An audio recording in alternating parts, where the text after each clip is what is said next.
My name is Sabrina. I'm with Writer's Block Bookstore. I am selling the books up there. And we just want to thank the library, the lovely Winter Park Library, for hosting us and Jeff. But of course, you're not here to hear me talk. So without further ado, celebrating the 10th anniversary editions of the Southern Reach trilogy, Jeff VanderMeer.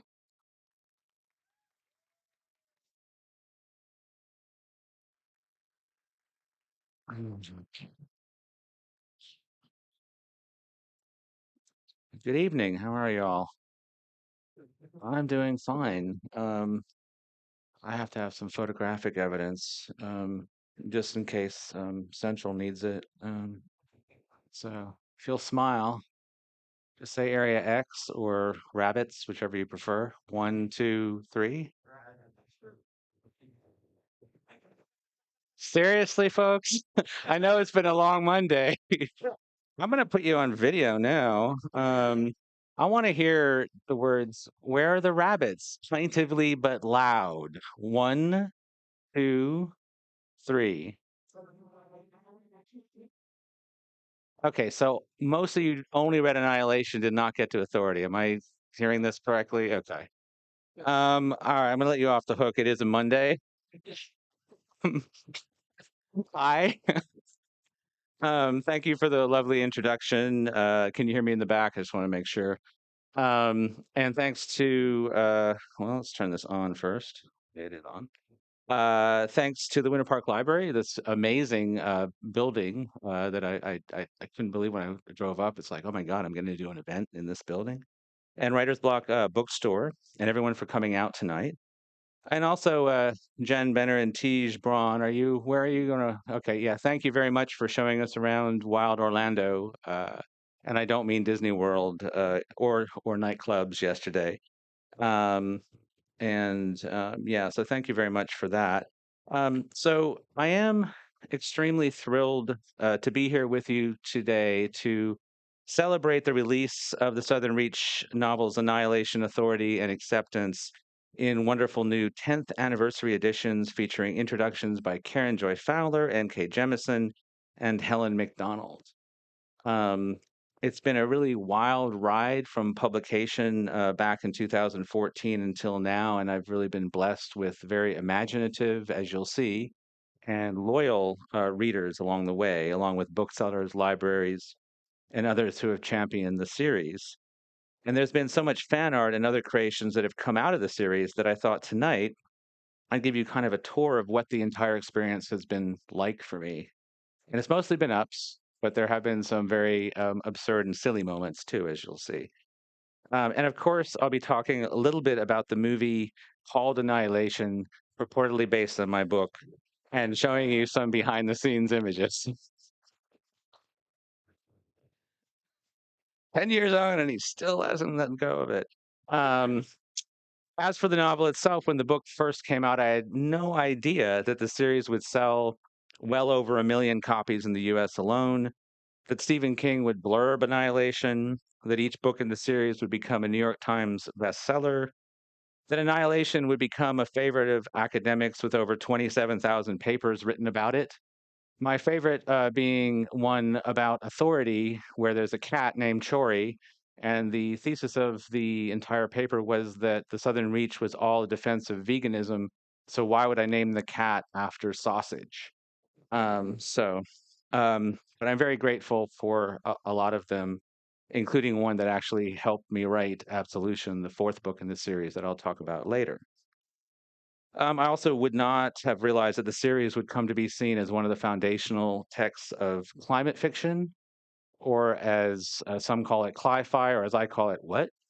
Um, or that it would allow me to give thousands and thousands of dollars to Florida environmental efforts, because we do give a percentage of royalties from these books, including the new editions, to those efforts.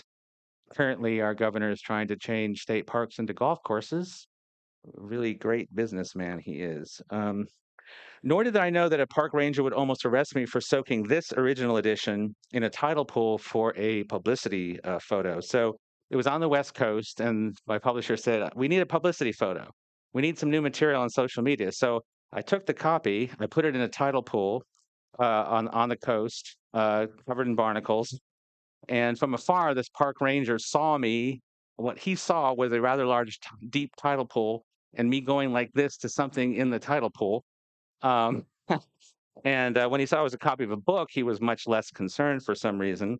Although when I originally posted this image, everyone was very concerned that I had half drowned this book. So anyway, and at the point that this photo was taken on tour for Annihilation, I didn't know anything at all about the reception to the series in the wider world. I was existing in semi isolation, driving down the West Coast, stopping at bookstores in the dead of February winter weather, and staying in eccentric bed and breakfasts with snow all around. I was, in fact, much removed from where the Southern Reach novels are heavily influenced by, which is hiking at the St. Mark's Wildlife Refuge in North Florida. So much so that when I handed my wife and the manuscript of Annihilation, I asked her to tell me if it was actually a novel or, as I think I was quoted, just about four women doing a hike I'm semi familiar with. And after she read it, she told me no, it was not just about women aimlessly hiking, that I should send it to my agent immediately. um, Out at St. Mark's, there are often ethereal and otherworldly moments, even ones where the landscape and the animals within it seem to merge. And the quality of light in the refuge is often mysterious and haunting and beautiful. Now, this image is more impactful when I talk about the books outside of the Southeast, since here we know that alligators are basically lovable, scaly basset hounds. No. But I love this photo because again, the landscape and the creature in it seem unable to be separated. And it's moments like this that allow the imagination to begin to form narrative and story, because there's a question kind of raised in the mind about the composition of the photo. Even driftwood, this piece deposited on the trail after a hurricane, can suggest something other than setting. This moment, for example, influenced a pivotal scene in Acceptance, the third Southern Reach book. From there, it's not too far to the uncanny. I had a lot of fun on the initial tour, convincing non Floridians that during floods, porch dolphins would sometimes peer in the window. And I would say about 10% of people believe this, but I think that's a really high percentage. And I take that as a full on success. Um, One thing that people don't realize when they read the books is that my social media is not going to be very serious. Um, and then, I stress the real world influence of Florida on the Southern Reach series. But the fact is that other places have too, like the Tower Tunnel in Sintra, Portugal, which I visited in 2006, 6 years before I wrote Annihilation. Now, if you haven't heard the story, I came to write Annihilation after dental surgery had removed three of my wisdom teeth, along with a root canal on another tooth. In the aftermath, finding that Oxycontin only made me itch, I entered a kind of altered state with the painkillers they gave me instead, which I guess was cocaine or something. I don't know. One night, I had a dream of walking down into a tower, and it was not cocaine, walking down into a tower tunnel that I only much later realized was Sintra transformed, and seeing living words on the wall written in moss. And at some point, I realized I would see whatever was writing the words. And I think my writer brain woke me up, because if I'd seen the creature, I probably wouldn't have written the novel because there would be no mystery or question mark to explore. So I scribbled out the words on the wall, the whole 1,000 word string as I remembered it, which was incredibly rare. Like, I don't remember words from dreams, let alone entire sentences. Fell back to sleep. And then in the morning, I wrote the first 10 pages of Annihilation, which did not change much in the final draft. I proceeded out of my mind from the dental surgery to write in the morning, fall asleep, wake up again, write, fall asleep. And after 6 weeks, I had finished a novel. So when beginning writers come to me asking, how do you write a New York Times bestseller? I say, have at least four of your teeth pulled, have the painkillers not work, and then have a dream with words on the wall, and then write furiously a book that you don't remember writing for 6 weeks. And it's just really easy. Uh, it's actually incredibly improbable. In fact, I still have one rejection letter for the novel from someone who wrote a long screed about how it would only sell 100 copies. which is now framed on my wall. So, as you can imagine, it's a very personal series to me for various reasons, including pain. But it's also been transformed by contact with other minds, so to speak, with readers. And the process of creating narrative and story from setting didn't stop with publication, nor did the novel always seem like the same novel, depending on who was talking about it. Seriously, first of all, Thoreau is the weird Thoreau. And secondly, really, New Yorker? Seriously? Those ferns are also invasive in Florida. Um, 1 star and 5 star reviews on Goodreads and Amazon to this day, including my favorite, "You're doing it wrong." Boring, exciting, stupid, smart, any kind of descriptor. It's like the academic papers that everybody can project whatever they want onto this novel.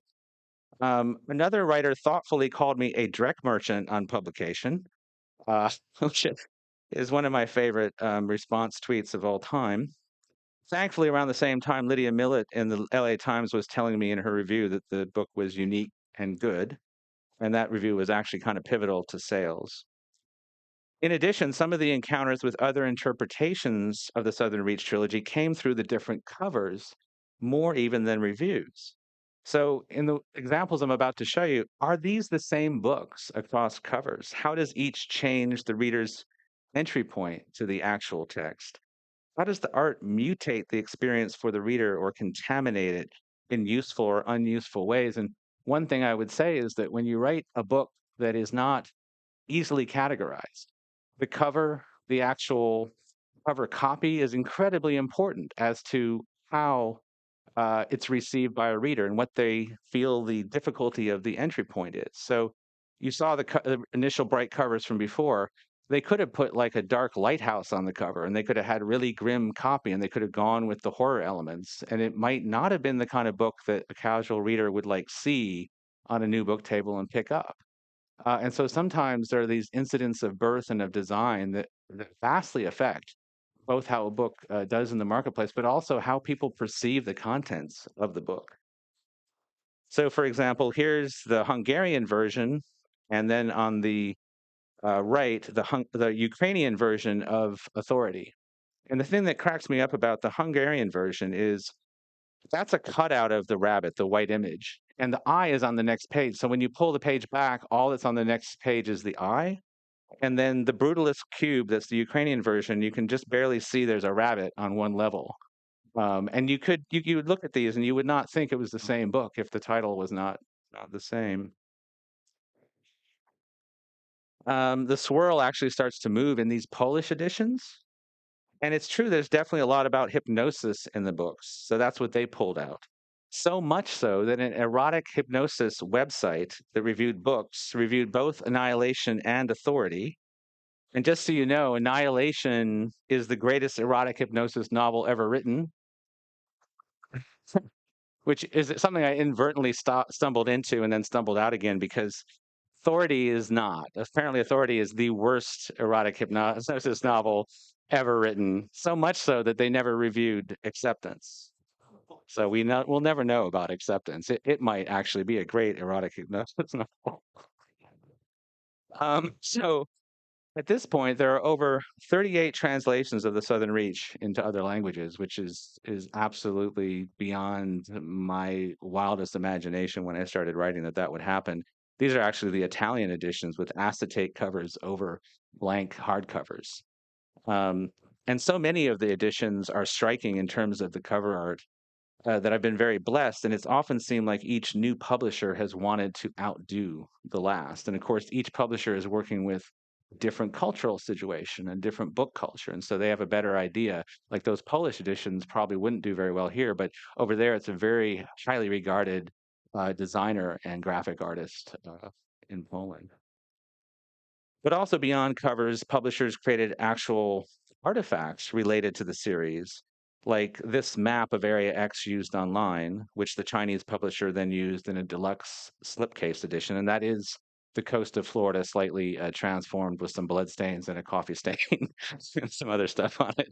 Um, and diagrams, like this diagram I actually commissioned from artist Jeremy Zerfas for the novel Authority, to make one of the more absurdist and horrifying moments in the novel visual. And yes, a character named Whitby does wash a mouse in the third novel in the series, Acceptance. So at a certain point, because I guess we had spare time on our hands, we created a special mouse detergent, and this seemed somehow to make sense. Although we then had to issue a disclaimer online because washing your pet mouse can cause respiratory problems, as we were told. So I felt kind of bad about that. I even had children's edition covers made as an April Fool's joke. The problem was that, to my alarm, a lot of readers wanted it to the point that the tweet went viral, and I had to issue another statement saying that they didn't exist, and then cope with the problems thereafter of a lot of readers saying, "But could they exist?" Meanwhile, out on tour, you might be continuing the narrative outside of social media by posing with the animal characters in your novel. Now, the dead eyes, the dead look on my face. I had been on tour 6 months at this point because you start going on tour and you're like, it's going to last like a couple weeks, and then they keep adding events and they keep adding events to the point where you don't even realize it means that the book's successful. It just means that you can't rehab your knee, so you can't exercise, and you wind up posing with an owl in a way that looks like you're a German nihilist. And it's only like useful on like certain campus universities and advertising your event. And this owl in Philadelphia was then actually held by a trainer out to the side of the stage as I started my reading. And as I started my reading about an owl, the owl sat copiously, just everywhere. And no one cared what I was saying at all. So, I mean, I guess what I'm saying is after that, I decided not to do any more events with animals, even though I did wind up reading from the series to some friends' rabbits. And perhaps because of my own willingness to engage in imaginative play and the publishers too, other people joined in with fan art, professional art, whatever you want to call it. And there's been this glorious aspect of things getting muddled and confused in lovely ways. So, for example, both of these images have actually inspired me in other fictional works. And people have even created whole series of found objects from the Area X books, sometimes repurposing things like, for example, the map that I showed you earlier. A lot of tattoos, a lot of lighthouse and rabbit tattoos, and even a musician's distortion pedal, I believe that is. Um, the cover for a non-existent graphic novel, Annihilation, and then one of my favorites.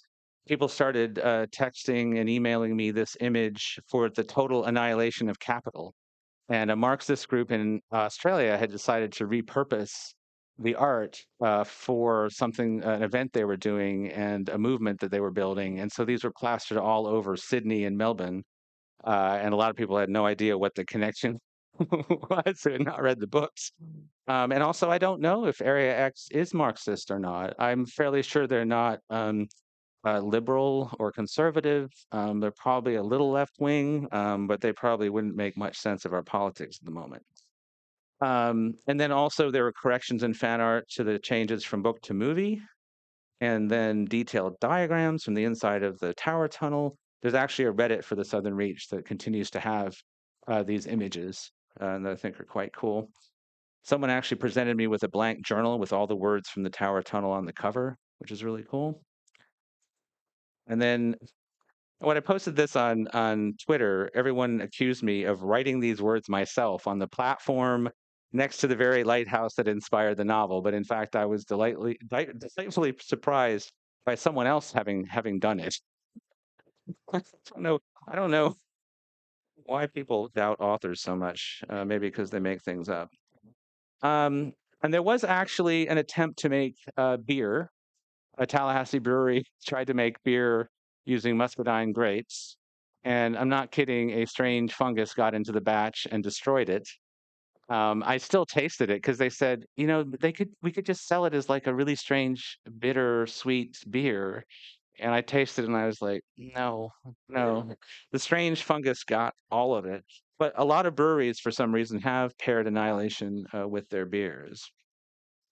There's even a Southern Reach cocktail at the Royal York Library Bar in Toronto. And because they didn't ask me first, use the name, I actually went ahead and used all those ingredients in the description of something else entirely in Absolution, the fourth book of the Southern Reach. It is kind of cool, though. I kind of tempted. A linguist in Barcelona might even create an alphabet using living letters partially based on the book.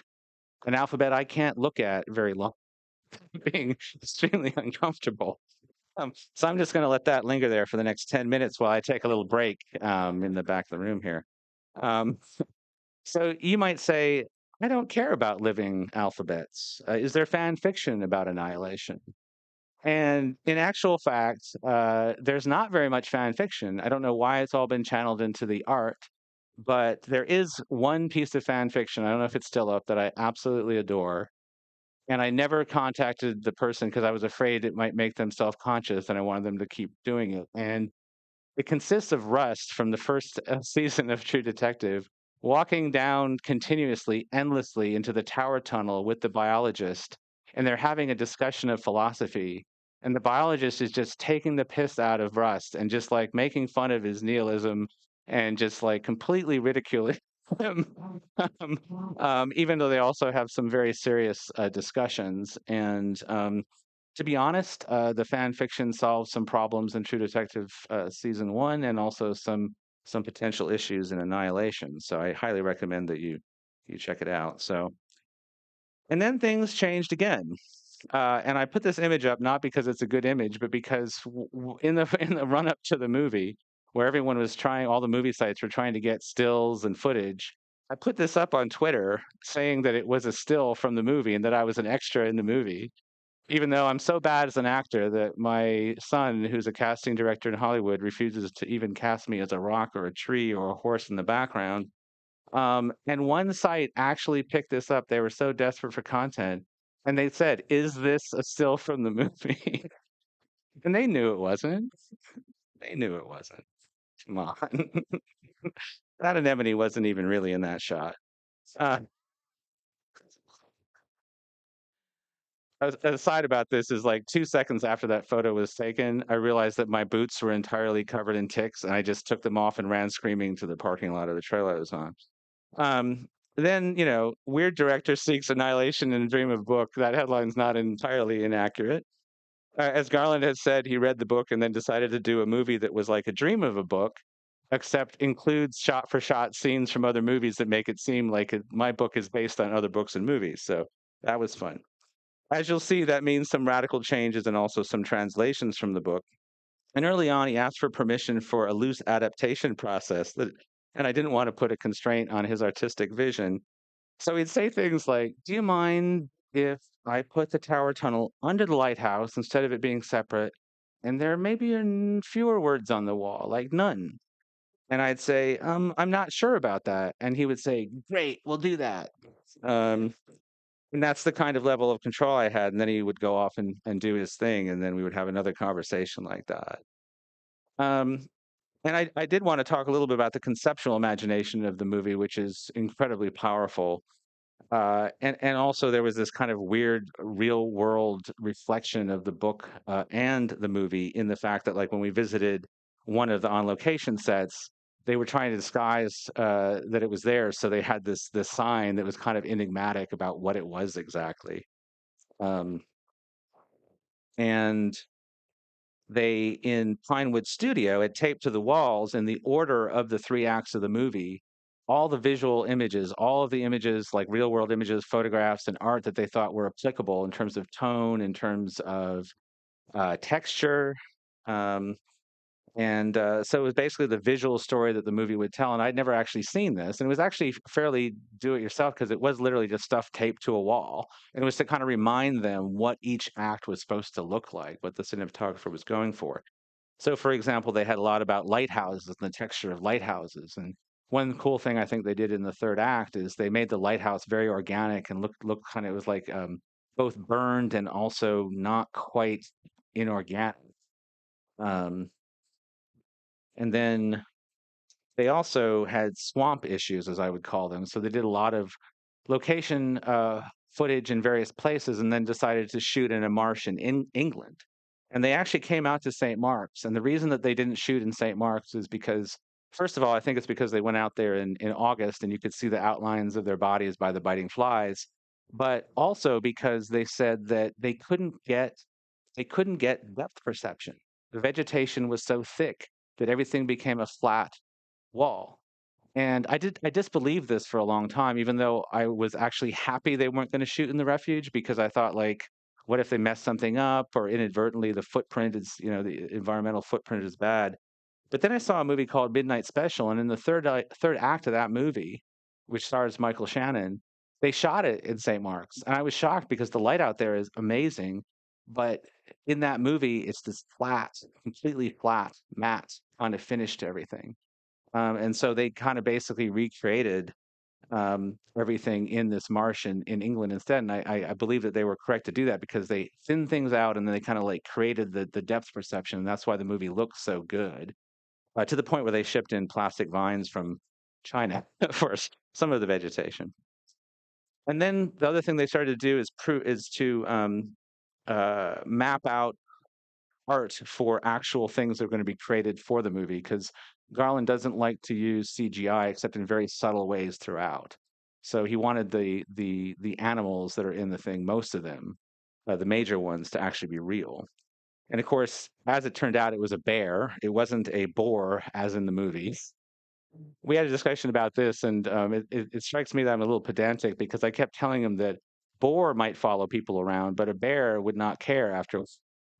And he seemed to think this was irrelevant. The set locations again continued to be hilarious because, like this image, created a lot of consternation among geocachers and others who used this particular site because they saw this annihilation, no parking, no entry, and had no idea what it meant. Um, and then Pinewood Studios had its own on-site build of a lighthouse, but they also had to build on the beach for the final scenes in the movie, which looked like the scene that's at the bottom. And so you can kind of see how CGI was used for some of the shots that were at a farther distance. And yes, they did make an alligator, so they wouldn't rely on CGI. I did tell Alex Garland that no good movie had ever been made featuring an albino alligator, which I stand by. To which he replied, "This will be the first." Actually, in retrospect, I think maybe I was kind of a pain in the ass. I don't know. And actually, the scene with the alligator, although I thought it was very well done, rankled so much that I wound up creating what I think of as a better one in my new Southern Reach novel, Absolution. There were other things that I found kind of hilarious, like the real lichen you can find deep in North Florida is actually sometimes stranger than some of the lichen they had in the movie.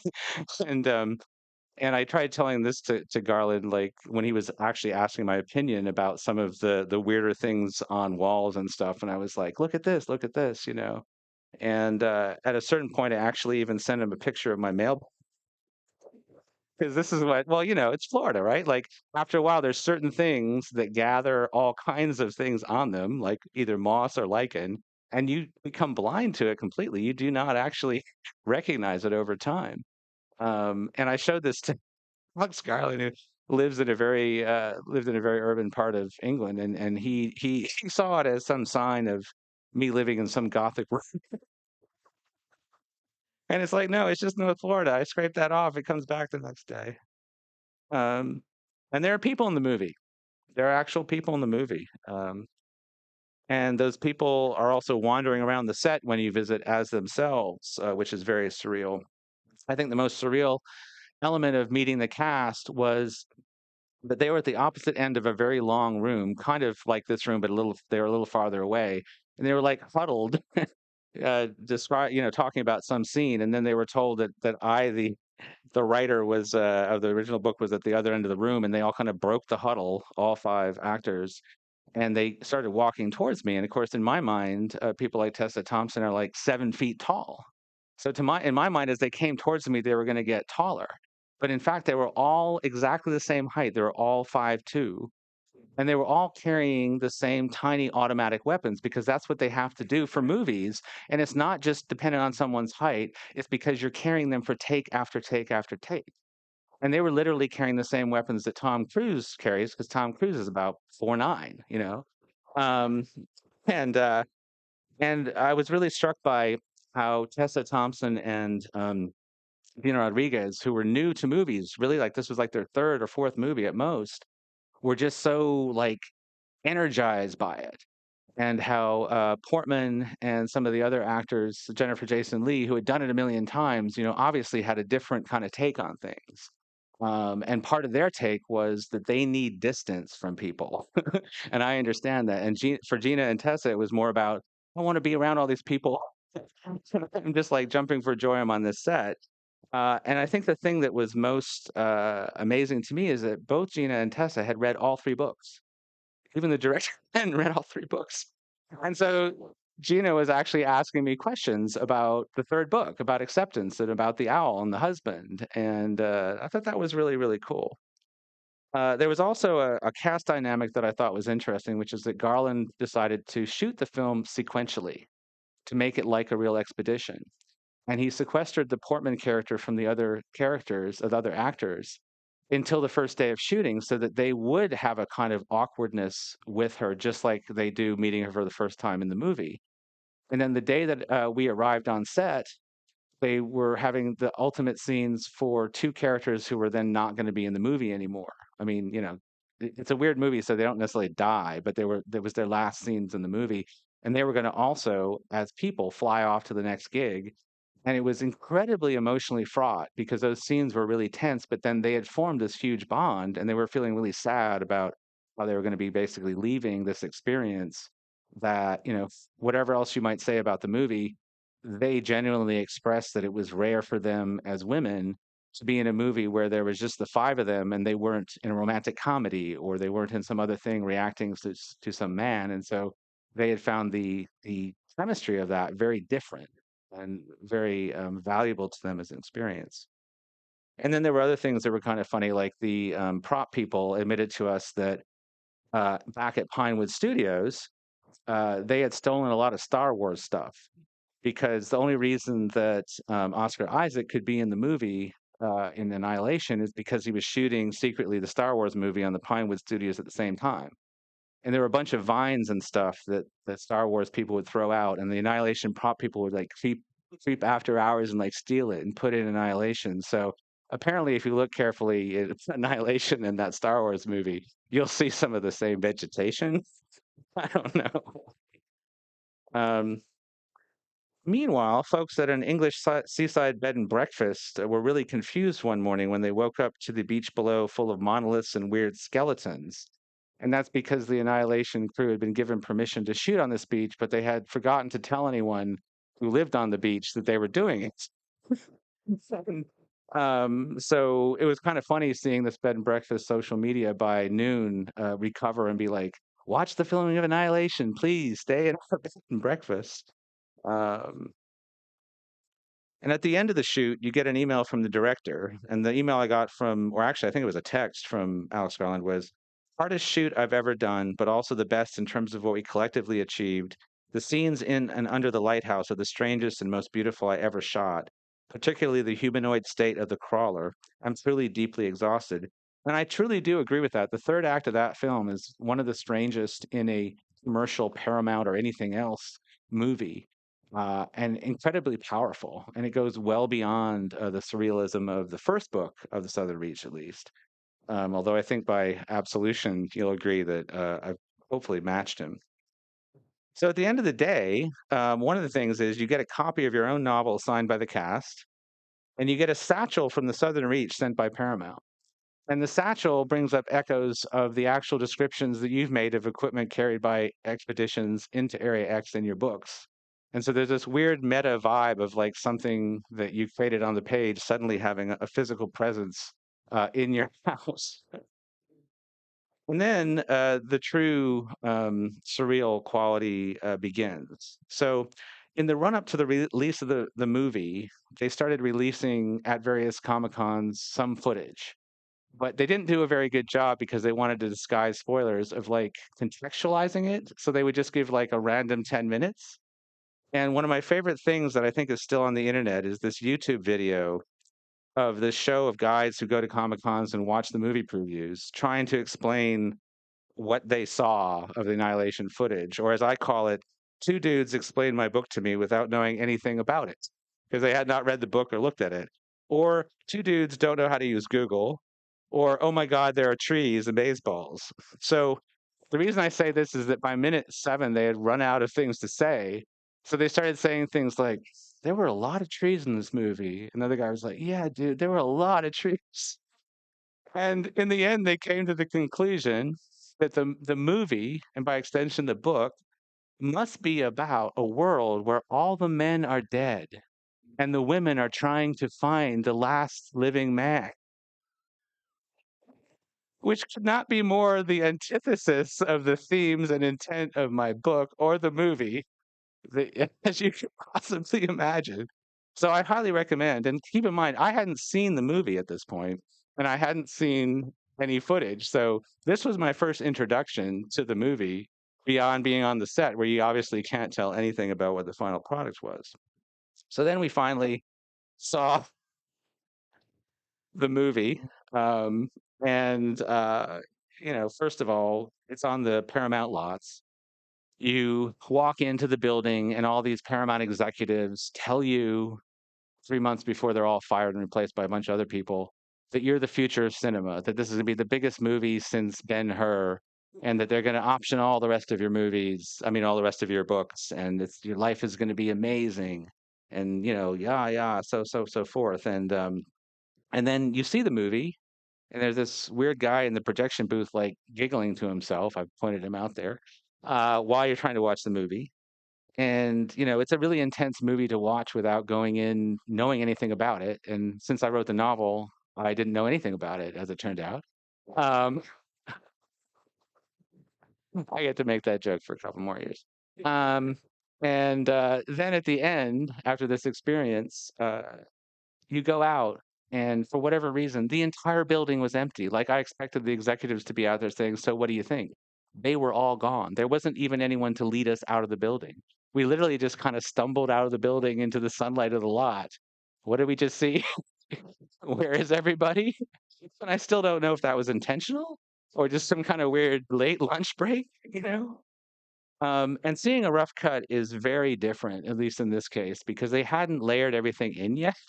So, for example, if you remember the bear scene where um, the bear is attacking them and has a human voice, instead of the voice of the actor that it should have, it just had a very bored man saying, "Help me, help me."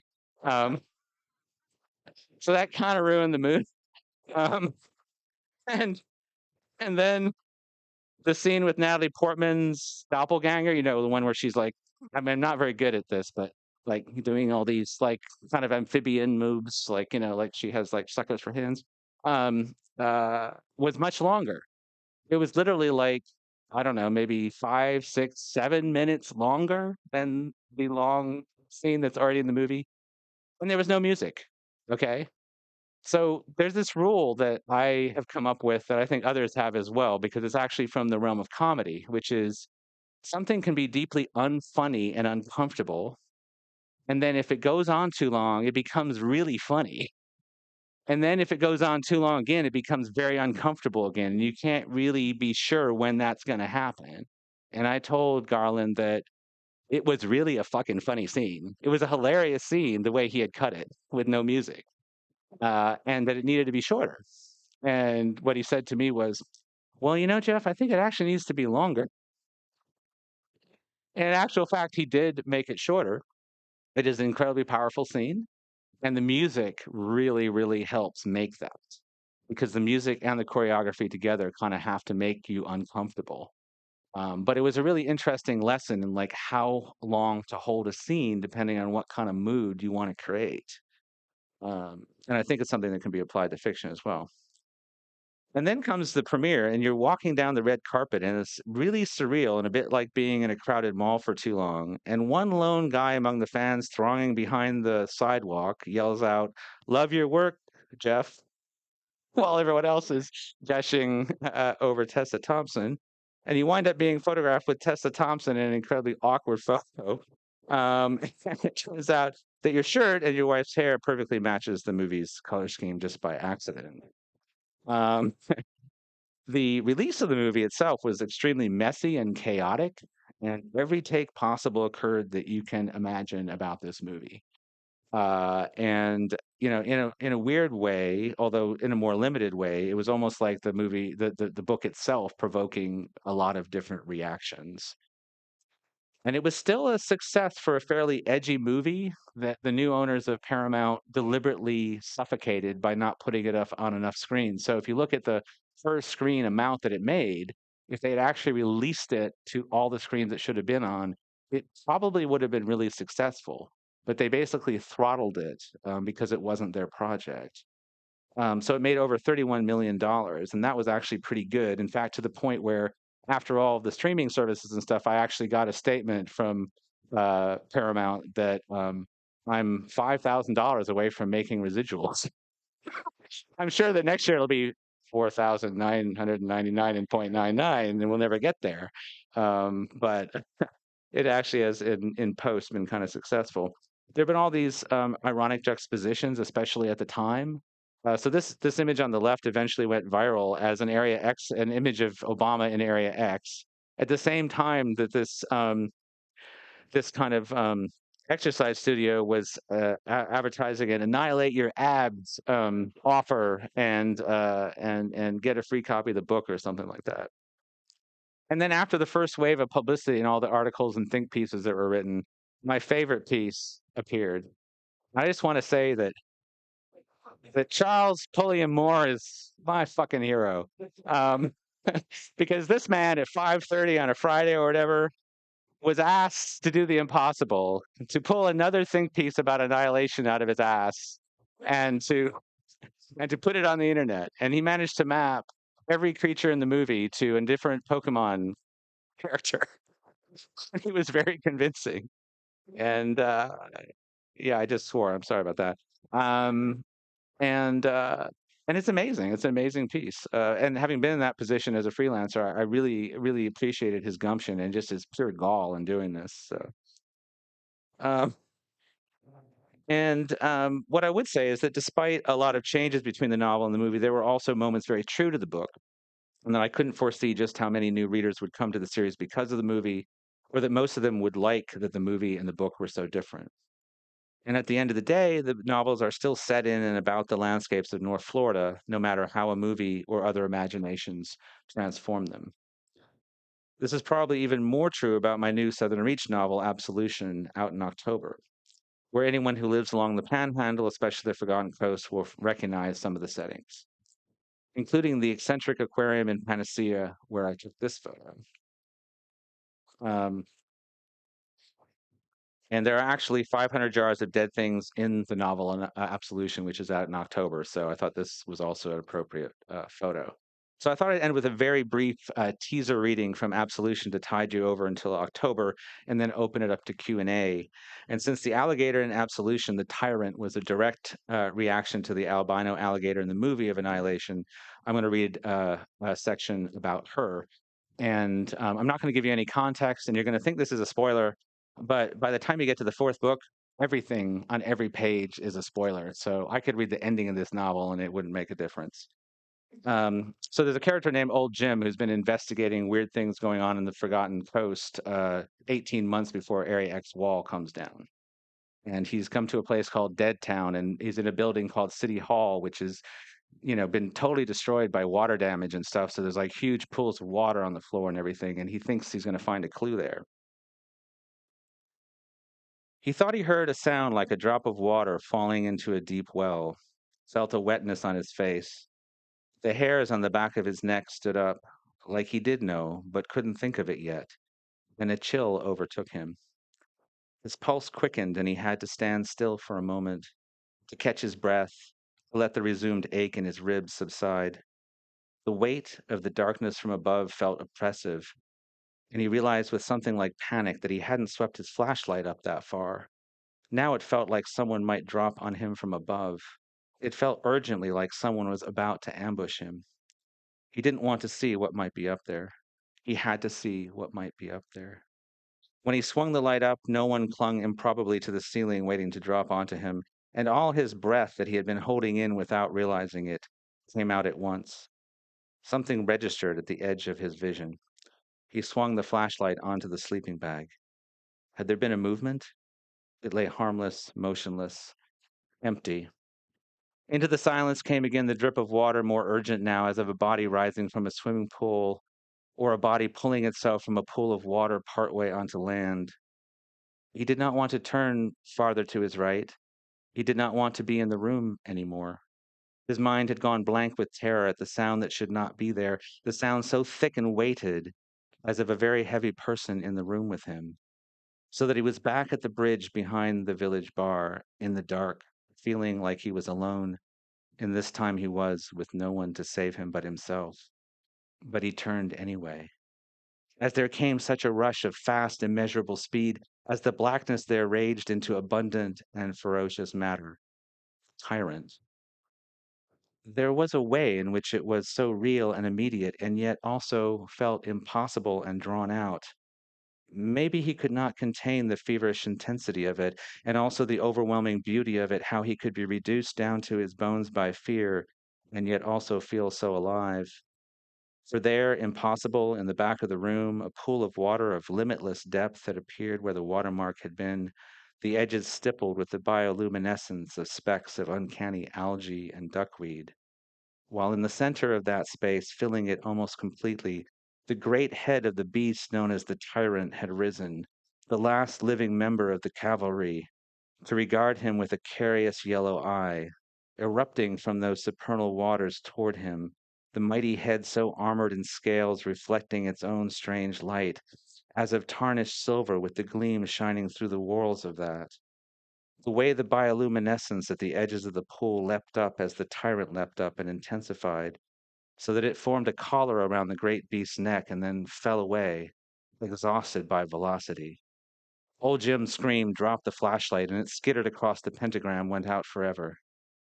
He could not escape. He was in the tyrant's jaws even as he turned to run, wider and wider until the pressure held him entire, and he surrendered, lay limp as prey. He thought he was about to die, anticipated the rending of his flesh, the crack of his bones, but that moment did not come. For the tyrant had him gently in her jaws, just the slight febrile pricking of those teeth, held tight but not too tight against his clothes, his skin, and that maw wide and deep enough to hold him secure as he crumpled into agreement with his fate. And he knew somehow instinctually to hold his breath as the tyrant receded back into the pool, into that impossible body of water, that impossible, impossible water, and together they disappeared down into the depths. Um, yeah, so there's a big giant alligator. It's been around for like 40 years. um, I guess I ran a little bit long, but we have time for questions, concerns, issues, whatever you might have on your mind that is in the form of something with a question mark at the end. So, yes, come on. I'm going to sing if you don't, and you don't want that. It sounds like from what you're saying, some of the fourth book is in conversation with the movie. Hmm. Did it, like, right after you saw it, did you Hmm. start having that conversation, or did it take kind of time to percolate Yeah. and become what came Hmm. out in the book from the movie? That's a good question. I created a firewall between the movie and anything I might think about writing. So the only thing I thought of was I want to write about a giant alligator because of that. And that was really important because I think it would have messed not just with readers' minds, but my mind if there were any conversation otherwise with the movie. But it is definitely true that seeing that albino alligator sparked something. So This is a bit of a silly question, but I that's saw good. that you I saw on Twitter that you were at the Orlando Wetlands Park today. Yes. What was your favorite animal sighting there? Yeah, that was amazing, first of all. As a post-COVID vampire right now, the sun was a little bit much, but I think that the thing I loved the most is there was a immature red-shouldered hawk that was not that afraid of people. And I got this remarkable shot of it, I think, perched on top of this small tree. And just getting to see that close up was pretty amazing. I mean, it was pretty amazing all the way around, the amount of bird life. And in parks like that, I think there's this great thing that happens where the birds aren't habituated, but they learn that the humans that are there are not necessarily going to be some kind of danger, so they don't expend as much energy kind of getting away from you. So I got to see some birds up close that I haven't seen that close before. So, great place. Hi there. Thanks for the Hi. talk here. Yeah. A note on style. So from dead astronauts to Yeah. some of the Yeah. bits you've shared Yeah. online from this coming up Hmm. novel, with the kind of threats to climate and environment becoming more and more Hmm. ridiculous and Yeah. relentless, does that Right. Right. affect how you approach your fiction about it? Yeah, it's a very good question. I was giving a talk and reading to an environmental studies class in upstate New York at a university there. And one of the students said, "Look, I liked Annihilation, but I wanted something more direct." And that actually got me thinking about it along with the actual situation, changing over time. So I asked myself, like, how can I be didactic in a novel? Because usually, if you do that and make a novel like an essay, it's the death of the piece of fiction that you're writing. And I came up with two approaches. One was Dead Astronauts, which was to use formal experimentation and lyricism to kind of cover the message, but still be direct. And in that fact, that has a character, a blue fox, as a character who's kind of like so angry at humans that I'm allowed to have that character voice things very directly, and it kind of like aids the characterization. And then the other was Hummingbird Salamander, where it's a noir mystery where the actual mystery requires you to have some environmental information, and so the information becomes part of the plot, not just this exposition. So those are some of the things I think about. And then I also think about mostly at this point making readers feel situations in their bodies, because that's one thing fiction can really do.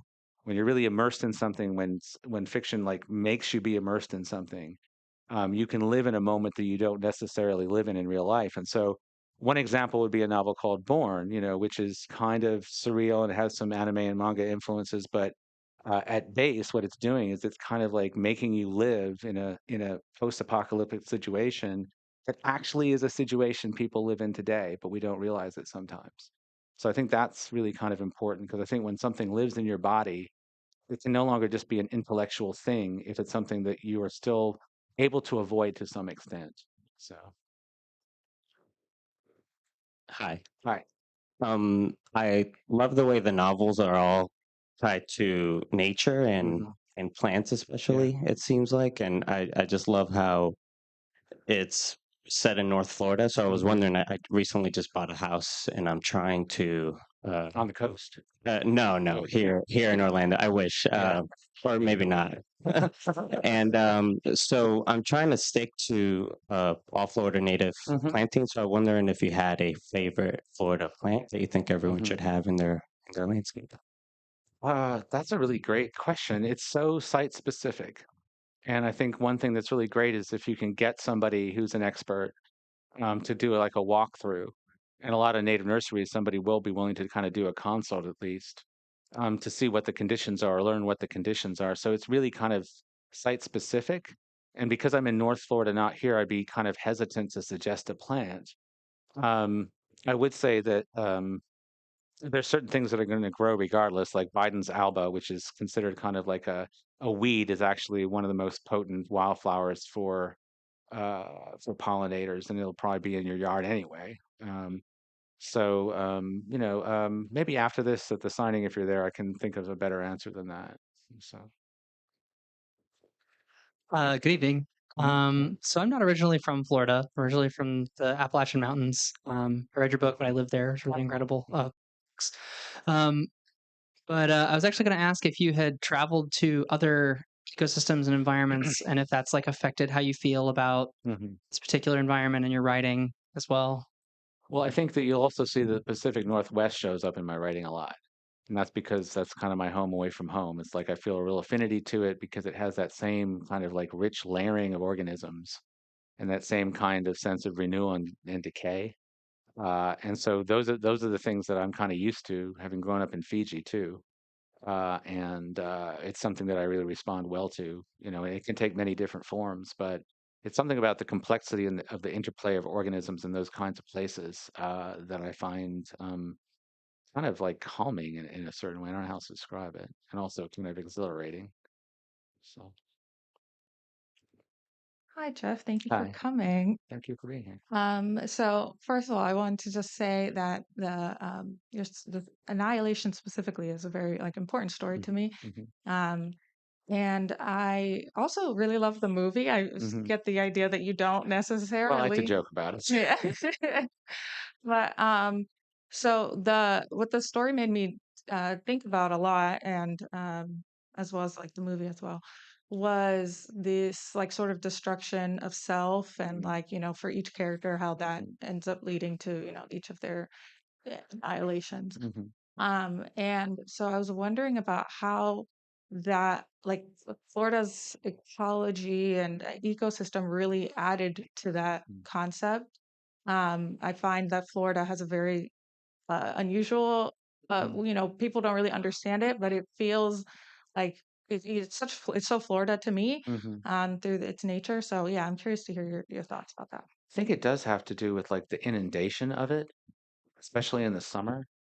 And I would just say that it can be a very humbling thing, and it can kind of make you see your place in the universe a little bit better. We pretend to have a lot of control over our environment, but in fact, the more that we do that, the more we tend to be controlled by it, by extreme weather events and other things that we create, and flooding in Florida because of unwise building and all that kind of stuff. But at base, when you're out in wild Florida, there is such a complexity of and like a density of organisms to the point where it's kind of a joke, but like I went out hiking at St. Mark's in August against my will because this Swedish environmentalist wanted to. And he's a great guy. I mean, like he didn't complain the whole time, but like by mile 5, you literally could see the outline of our bodies by the biting flies. And when I got back to the visitor center, I was joking about it, and they said, "Oh, yeah, we get people who call us as if they're on a mountain peak and can't get off, and we have to drive out and save them from the flies." So it'd be like really embarrassing, I think. But the point is that you get to a point on certain hikes, like out at Torreya State Park, which is probably the most difficult hike in the state. And the last time I did it, I saw maybe 20 venomous snakes, which don't bother me, but did bother the person I was with. Biting flies, ticks. It was at the time when both termites and some ants were losing their wings after their mating flights. And so after mile 5 or 6, we were covered in the wings of dead insects and covered in ticks and dodging snakes. And it sounds horrible, and it was, but it kind of reminds you that if you were out in this place and you weren't, didn't have your air conditioning and everything else, just, how vulnerable you would be. The other experience I had that was really, much more amazing. I don't think that guy will ever hike with me again. Was seeing a Florida panther, and being in a situation where, it's probably not going to attack you just like Florida bears don't, but being completely powerless in and not having any control over that situation. I just had to wait to see whether it was going to walk off the path or not because I'd already done like 13 miles and I wasn't going to be running away from it. So those are the kinds of moments that I think of with regard to Florida, and I don't know if that answers your question entirely, but mhm. When you go to these natural environments that inspire your writing, what is your approach to making observations? Mm. Um, I first of all, um, I don't know. I mean, you get into kind of a rhythm when you're walking, when you're hiking on a long hike, especially. I think a long hike is key for me, where you do kind of forget everything else and you're kind of like just situationally aware to whatever's around you, movement wise and sound wise, but you're also kind of in this rhythm where you're in your own thoughts. And so it's a dual thing. I'm distracted by the fact I'm probably thinking about a scene because I'm suddenly in a moment where I can think about that. But then also my senses tend to be fairly attuned to what's going on around me because I'm distracted by the writing. I don't know how else to describe it. So I don't really have a process. I just have kind of a subconscious reaction and an idea at this point because I'm so familiar with North Florida of what I'm seeing. And sometimes it's interesting to get knocked out of that. Like when I hiked in Australia, I had these moments of brain freeze where like a brown thing with white would jump out of the bushes, and to me that was going to be a deer, and it was a kangaroo. And for a moment, your mind just literally like it literally freezes because the image doesn't match what it's supposed to be. and those moments create a lot of fodder for novels as well, I think. So,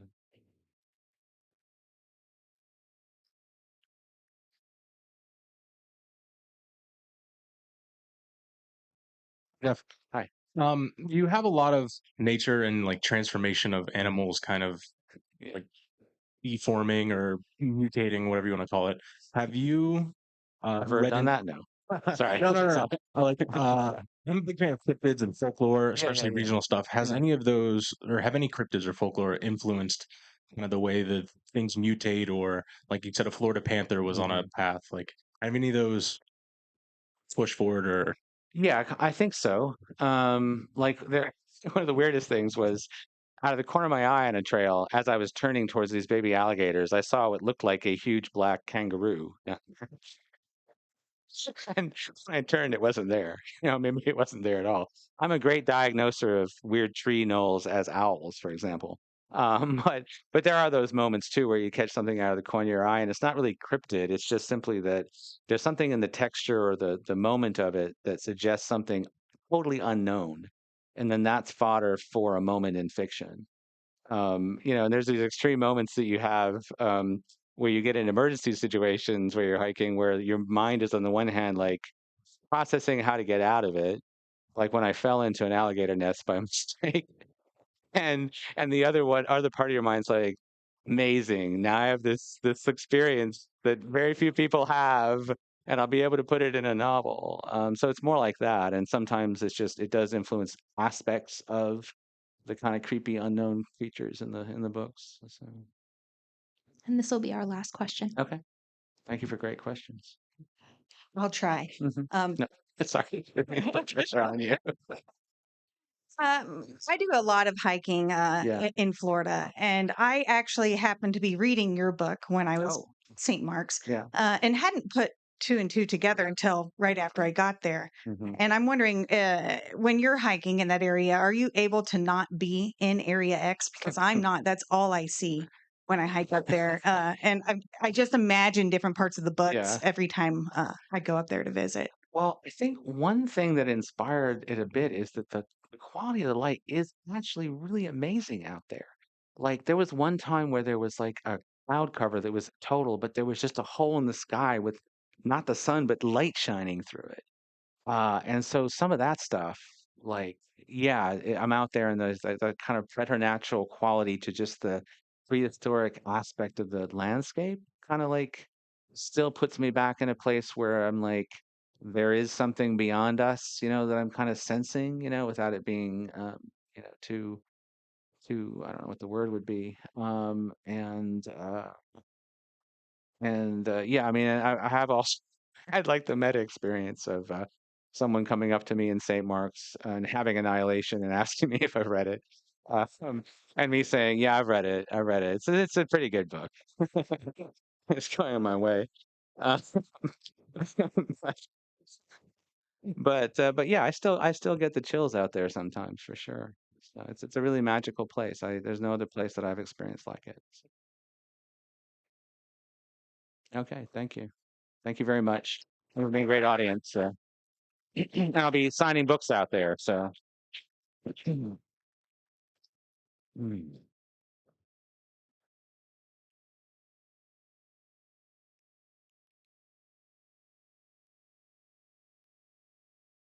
Thank you so much. Oh, thank you. Thank you for the great questions. So, Really, like I'm so excited that I didn't know a new one was coming out yeah. this weekend. Oh, Oh, well, thanks. And it's pretty weird, and it doesn't actually answer all the questions. Don't